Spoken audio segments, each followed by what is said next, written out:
Terima kasih pemirsa, Anda masih bersama kami di Dialog Khusus. Tentunya kami masih berada di kantor Balai Laboratorium Lingkungan Hidup. Dan yang pasti Dialog Khusus kali ini kerjasama di TV dengan Dinas Lingkungan Hidup dan Kehutanan Daerah Istimewa Yogyakarta. Saya masih bersama dengan Bu Reni dan juga bersama Pak Arif. Kita ada di mana nih, Bu? Di ruang preparasi di lab kimia fisika nih, Mbak. Ruang preparasi. Jadi di sini isinya ini seperti ini tempat pengujian nih teman-teman terlihat sedang menguji POD. Iya. Ada juga yang sedang menguji TDS. Oh. Ya, Pak Arif. Iya, POD, BOD, paham Pak Arif? Ini kalau bahasa masyarakatnya apa ini? Masuk ruangan ini sama dengan membiasakan sesuatu yang tidak biasa. Oh iya, benar banget. Membiasakan sesuatu tidak biasa ya. Tapi juga bahasa-bahasa asing itu kan kita perlu tahu ya Pak ya. Kayak tadi ini apa ini Bu? Menguji ini TDS. Itu apa Bu kalau dalam bahasa Total Dissolved Solid.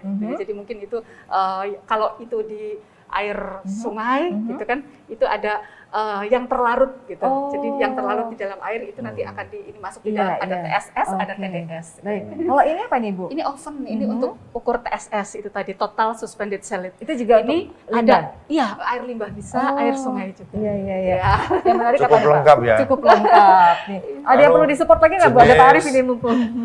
Jenis layanan uji parameter kualitasnya ada berapa? 46 ya Bu ya? Oh iya, kalau jumlah parameter yang kami bisa lakukan itu ada 40, sekitar 46 parameter untuk ruang lingkup air. Ada air limbah, air sungai, juga air sumur. Ini SDM yang ada di lab ini selalu bergantian gitu ya Bu? Iya, mereka punya tugas untuk melakukan parameter apa. Dan ada backup, karena kan mungkin pas sedang tidak bisa. Kalau ini apa Bu? Ini sedang, kalau ini lemari asam, itu sebetulnya lemari asam itu untuk menangkap gas, karena kan asam itu asam kuat. Oh. Ya, hanya untuk menangkap. Menangkap gas itu artinya memisahkan dari. Karena kan itu kuat dan itu lemarinya harus khusus karena berbahaya.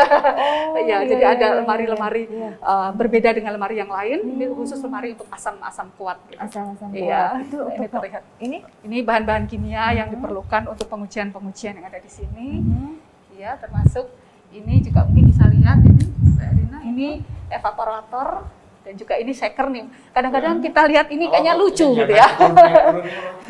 Ini shaker ya untuk mengocok sehingga ada homogenisasi antara bahan kimia dengan sampelnya. Ini dari ada sini waktu juga durasinya untuk di shaker. Ada timernya ini pastinya ini.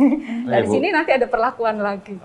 Pengujian ini dipastikan sudah mengikuti standar ISO, IEC.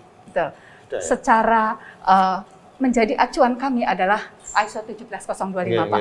Makanya terakreditasi mengikuti acuan itu dan termutakhir. Dan alat-alat ini sudah dipastikan sudah terkalibrasi karena itu menjadi salah satu syarat. Pasti akurat ya. Iya, insya Allah karena itu menjadi syarat di dalam akreditasi itu adalah salah satunya ketelusuran juga. Akurat. Ibu, kalau dari shaker tadi, kita kan ada proses ini ya Bu. Betul. Ini apa ini? Ya, ini kita untuk menguji minyak lemak. Minyak lemak? Iya, jadi ketika sudah di shaker ini setelah homogen antara bahan kimia dengan sampelnya, kemudian diuapkan untuk menguapkan pelarut organik. Nanti yang tersisa adalah minyak lemaknya. Itu nanti untuk apa? Setelah total minyak lemak itu? Ya, itu adalah angka yang keluar. Karena pelanggan ingin tahu berapa minyak lemak dari sampel air sumur kami misalnya, atau air limbah kami, atau air sungai kami, caranya seperti ini. Jadi di sini akan diuapkan, uapnya ditangkap sehingga akan tersisa minyak lemak. Jadi selain ini tadi ada sudah terkait akreditasi di sini sudah masuk gitu ya. Kemudian pengujian tadi seperti Bapak bilang tadi harus ada apa? Kalibrasi juga. Alat kalibrasi. Itu selalu dilakukan setiap setahun sekali atau ada masing-masing alat punya umurnya masing-masing. Jadi kita harus tahu ketika itu sudah habis kita harus lakukan kalibrasi. Terus kegiatan lain di Balai Laboratorium selain pengujian tadi apa yang dilakukan di sini Bu? Iya, jadi kami selain uji di dalam, kami juga melakukan kegiatan di lapangan, yaitu untuk pengambilan sampel, tadi yang kerjasama dengan bidang teknis untuk pemantauan kualitas air sungai salah satunya. Itu kemudian juga pengambilan sampel di perusahaan, dan juga uji emisi kendaraan bermotor. Uji emisi sudah ya? Iya betul, itu yang kami lakukan. Waktu uji parameter kualitas lingkungan ini dari sekitar 40 layanan ya? Apakah seluruhnya ini SOP-nya paling cepat 20 hari. Pak, maksimal 20 hari, ada yang 10 hari, ada yang 8 hari. Jadi gini Pak, kalau itu dari jumlah pengujian parameter yang bisa kita lakukan 46. Kami yang terakreditasi 24 sekarang Pak. Tetapi hubungannya dengan lamanya waktu, kami memberikan waktu maksimal itu 20 hari kalender. Itu untuk pengujian pelanggan apa saja. Misalnya paket hotel, itu ada 10 parameter, ya kita harus maksimal 20 hari. Atau mungkin kalau hanya ada pelanggan yang hanya saya mau minyak lemak saja, itu diusahakan jangan sampai 20 hari tentunya seperti itu. Jadi kalau kita, cuma satu parameter betul, itu bisa lebih kurang, bisa kurang ya, bisa lebih cepat. Tapi kalau menentukan parameter tadi dari pihak pelanggan yang minta mau diujikan apa, kan kita menerima untuk melakukan itu. Ada nggak Bu di antara sekian banyak yang sudah melanjutkan uji gitu, ada yang benar-benar blank, artinya benar-benar nggak ngerti, jadi harus dituntun gitu, itu apakah juga nanti ada edukasi dari kantor sini, dari balai? Iya, jadi paling di FO adalah pintu gerbang pertama. Berarti ya ketika pelanggannya harus ini banget ya, harus paham, harus bisa memberikan, iya betul. Jelas. Karena juga banyak pelanggan yang kadang-kadang tidak tahu kemudian baku mutunya apa nih yang harus disandingkan. Ketika air sumur kan harus Permenkes ya Pak. Ketika air limbah itu ada Perda DIY. Ketika air sungai itu ada Pergub. Nah itu seperti itu yang kadang-kadang belum lagi kelas air nih Pak Arif. Baku emisi juga Pergub ya. Tapi Bu, emisi kalau gas buang. Kalau ini Bu, untuk para SDM di sini apakah juga dengan istilahnya apa ya, kalau mau masuk lab tuh harus ada segala macam apa istilahnya, kalau itu pakaian khusus atau mungkin peralatan yang akan ada standar K3. Standarnya.